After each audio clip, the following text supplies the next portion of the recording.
Hello, I'm Brian Farrell, and welcome to PACE IT session on interface connections.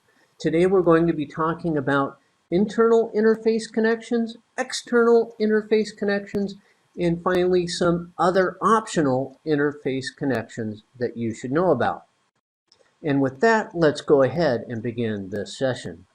So let's start this session with internal interface connections.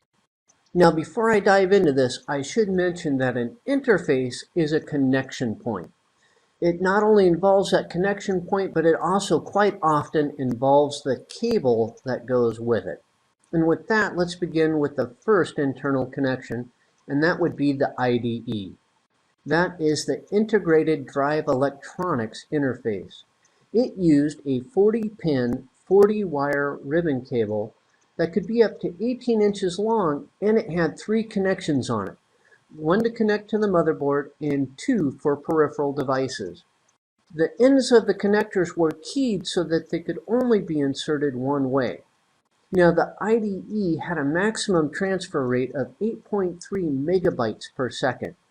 IDE is closely associated with the Parallel Advanced Technology Attachment Standard, the PATA standard.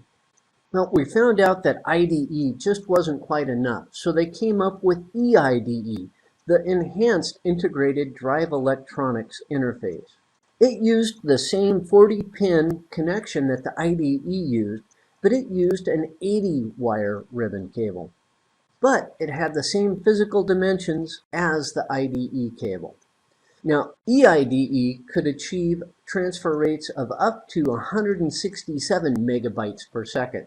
Man, that was a whole lot faster. EIDE is also backwards compatible with IDE. So now let's move on to SATA, Serial Advanced Technology Attachment. Now this is the interface that is replacing the IDE, EIDE interface in today's motherboards. It uses a 7-wire, 7-pin cable that has an L shape. Now that L shape means that it's a keyed connector and it can only be installed one way. Now this cable can be up to 1 meter in length. Now unlike the IDE and EIDE interface, only one SATA device is allowed per cable. But all SATA devices are hot swappable. That's of questionable value if your hard drive is a SATA hard drive and it's inside the case. Now SATA comes in 3 versions. There's SATA 1. It has a maximum transfer rate of 1.5 gigabits per second. Then there's SATA 2, and it has a maximum transfer rate of 3.0 gigabits per second. Then there's SATA 3, which has a maximum transfer rate of 6 gigabits per second. The other interface that you should be aware of is the eSATA, external SATA. Now this brings the high speed of the SATA interface outside of the computer case. Now it allows for a 2-meter long cable, and it can perform at SATA 3 level.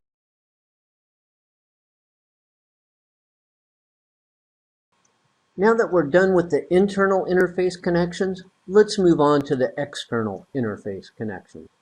And we're going to begin with what's probably the most popular one, USB. The Universal Serial Bus Interface was introduced in 1998 and has been through several changes since it came out.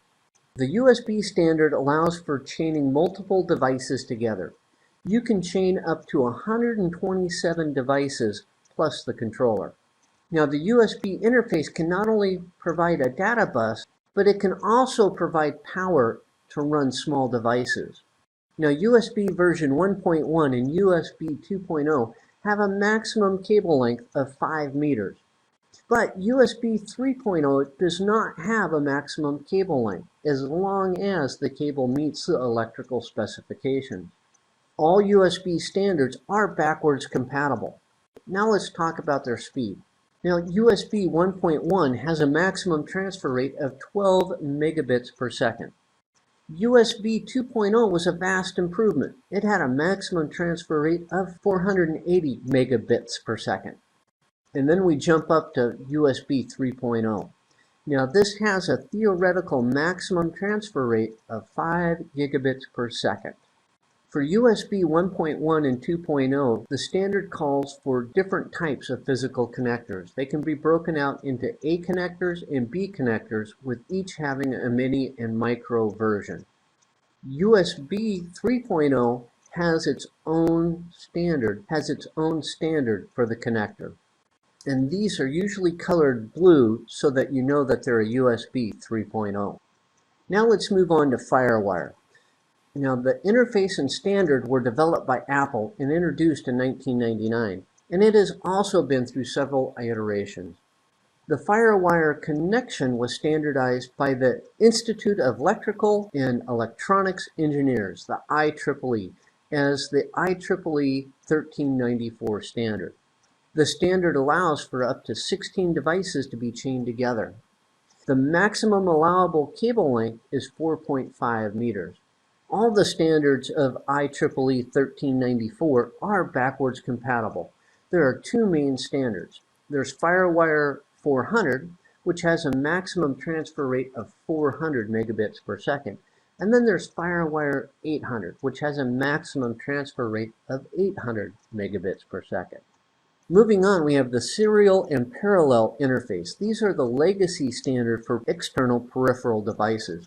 Most PCs no longer come equipped with these interface connections, having been replaced by the more versatile USB instead. Then there are the standard interfaces for connecting to external monitors. There's the VGA, DVI, and HDMI. That's the video graphics array, the digital video interface, and the high-density media interface. What is present on your PC will depend upon the graphics capability of that PC. Then there are RJ45s and RJ11s. These are the interface standard for twisted pair wires. Ethernet networking heavily relies upon the RJ45 interface, while the RJ11 is used with plain old telephone service, POTS. So now let's move on to other interface connections. These are non-wired interfaces. And we're going to begin with infrared. Now this is a line of sight interface only. The devices must be in visual range of each other. Now it uses the infrared band of light to communicate between devices. And it had a distance limitation of approximately 3 feet. And by today's standards, it was fairly slow. It's not very common anymore. And then we have radio frequency, RF. Now this encompasses various standards that involve communicating via radio waves. Your distance is limited by the power of the transmitting device, and your speed is limited by the standards that are employed. I'm not really going to get into that now. We'll get into that when we talk about wireless networking.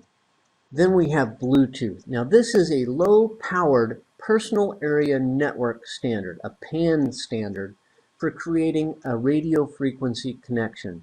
It operates on the 2.4 gigahertz radio frequency. It has an effective range of 10 meters, but the transfer rate drops as the distance between devices increases. Now that concludes this session on interface connections. We talked about some internal interface connections, some external interface connections, and some other interface connections that weren't wired. Now, on behalf of PACE IT, thank you for watching this session, and I'm sure I'll do another one soon.